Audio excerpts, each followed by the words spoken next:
have been forced to tolerate the manipulative douchebaggery of F-boys for far too long. And that's why we're here. Welcome to FBoy Island. What's up, everyone? Today in studio, we have Collin Carter, one of the fan favorites from the newest HBO show, FBoy Island. Collin, what's going on? Nothing much. Thank you so much for coming. I know you flew in the same day, so we appreciate you stopping by. Definitely. How was your experience shooting? Like, what's been going on? What you up to? Doing a lot of traveling. I think this is the most traveling I've ever done in my life. Yeah. I came back from New York. I went to New York, went to LA, came back to LA.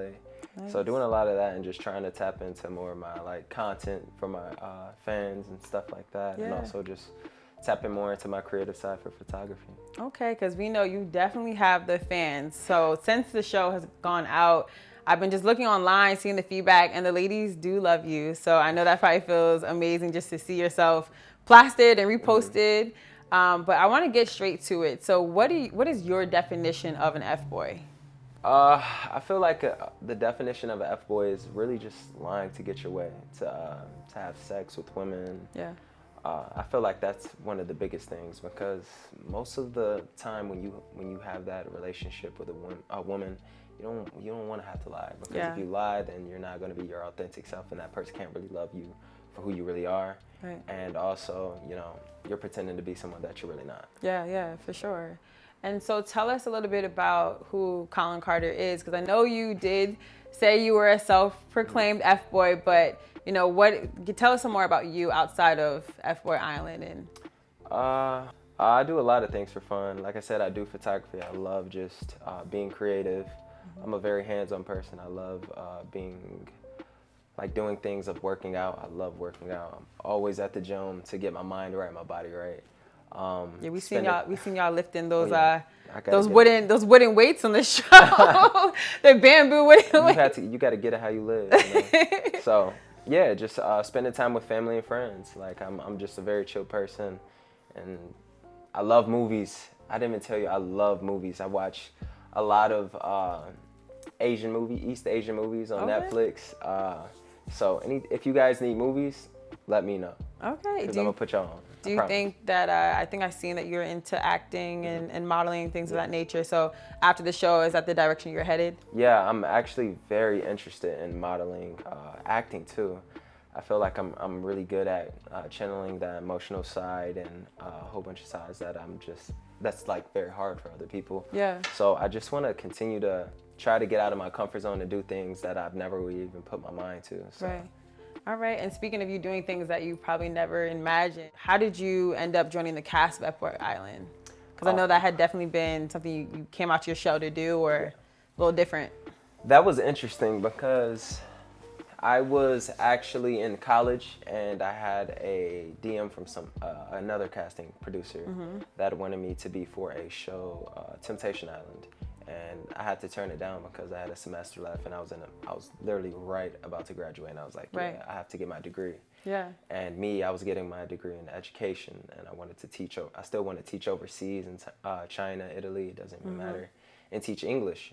So that's like a really big thing to me. Yeah. And I really want to give back. So that's okay. That's awesome. So now that you have completed the show and kind of watching it back this week, what are your thoughts of how things played out? I know they showed, I know reality TV, things are cut crazy, but for the most part, we spoke last week with some of the other guys on the show about how FBoy Island shows dating in 2021 and as a little bit more realistic, right? Yeah. The ghosting, the swiping left, the Tinder, just the fast pace. How was it being in a house full of all these alpha males competing for these women? And you were kind of in a, interesting dynamic between OG Jared and Nakia, and just kind of that situation. How did that play out for you?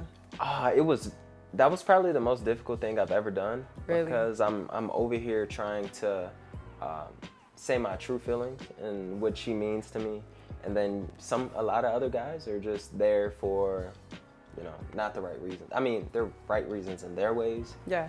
But like, you have to protect her feelings by all costs, because at the time I didn't know that she was actually like looking for love, and when I figured that out, I was like, dang. Like, I don't want to play with her like that. Oh, wow. So I had to, really dig deep. And I'm like, all right, I'm gonna try it. I'm gonna try it, and I'm gonna give it everything I got. Right. And if I can be there for that person at the end of the show, then let's see what can happen. Yeah.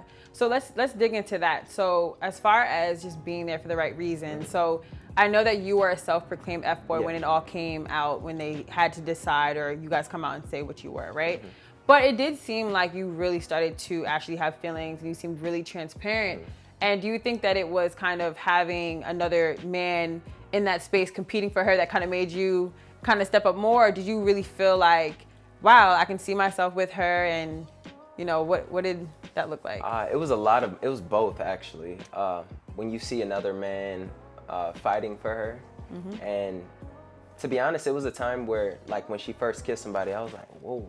I was like, I'm not gonna lie. I told her, I was like, that kind of hurt for real. I was like, I feel like he was doing this on purpose to hurt me. And it was like, no, I have to be, you know, selfish for her own reasons because she was hurt and she's here for love and she has to find her potential soulmate. And I was like, yeah, you know what? I understand that.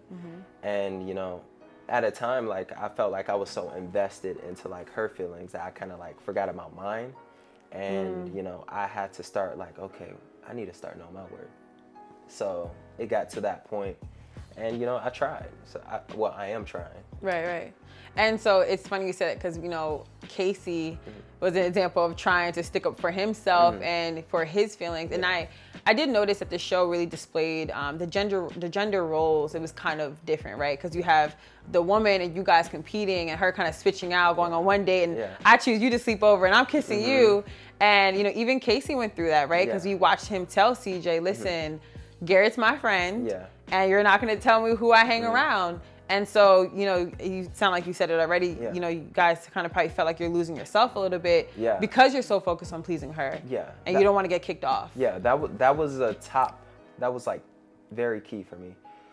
I noticed that I have to be there for my reasons and also have to be there for her reasons. Right. I noticed that I couldn't just give up. If I gave up, like, I'm here for no reason. Yeah. And also, I'm trying to build that connection with her. I'm trying to continue to build that connection. And at times, it's like, okay, dang, like, this isn't working, and sometimes I need to play it safe because I came here for my reasons, and I'm not gonna devalidate my feelings, even though it may not be the reasons why what she's here for. Right. So I had to, like, even it out. Yeah. And do you feel like the show showed you or depicted you in a way that was inaccurate? Because you seem like first, you know, you come across as like the calm lover boy and really smooth talker. Even here, guys, he's so, like, you know, suave. Do you feel like the show depicted, like, your accurate self? Because in some scenes, it seemed like you were a little bit serious, more of the serious one. And whereas the other gentlemen were a little bit more playful. Do you feel like it showed, like, your true self? I think it did because I was serious about her finding her potential soulmate, hoping that she does find her potential soulmate. Right. So on that case, yes, I believe that was very serious. Yeah. Oh, he was there for love, for real. So I know you were there for romance. Did you have some bromance going on? Are you cool with some of the guys? From the show, I met a lot of interesting human beings. Yeah. The guys from the show, they helped me be vulnerable. We were all talking about our backstories and things of that nature, and it was able to help me trust more into people. So I have a good amount of friends, but usually I would only stick to my small circle, but actually having to open up to random people and be there with them for months, it was insane. Well, I'm sure you're going to open yourself up to so many more people because you're going to get so many fans from the show.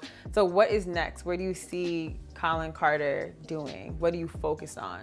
Are you still going to stay in Ohio? Because I know this is going to be probably life-changing, you know, seeing. There's been billboards driving around LA. I've seen all of you guys all over billboards, and I'm from New York, so two big cities where entertainment is popping. So do you find yourself considering moving or? Definitely. I definitely feel like I'm about to move. I love Ohio, but I can't be there anymore. Like, I have to, like, branch out and connect with other people, network with other people. And going to LA and going to New York, I'm meeting all these types of people that are just, like, even similar to me. And, like, placing yourself in that box, I know I can't become the best of my ability staying in that box. So I'm just having to get out of my comfort zone and just, you know, just try new things. Definitely. So Collin, where can we find you on social media? All right, so you guys can follow me at Collin Carter 8. That's my main page, and then I also have a photography page, CC Digital. So yeah. All right, ladies. So make sure you slide them DMs, email, all of that. Well, we thank you so much for coming down, stopping at Buzz Access, and we wish you the best of luck. And I want everyone to stream FBoy Island. It is such a funny show. Not only is it funny, it's, you know, because we talked about that too, working with Nikki, you know, Glasser. She gave such a comedic, like, undertone, and it just made it that much more enjoyable. Exactly. But I promise you, it is like no other reality TV show. Hey, my name is Collin Carter, and you've just been buzzed. Woo. What you should know, there are 24 men.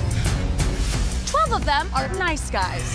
The other 12, self-proclaimed F-boys. Bro. He's really cute, but he looks like he's gonna ruin my life.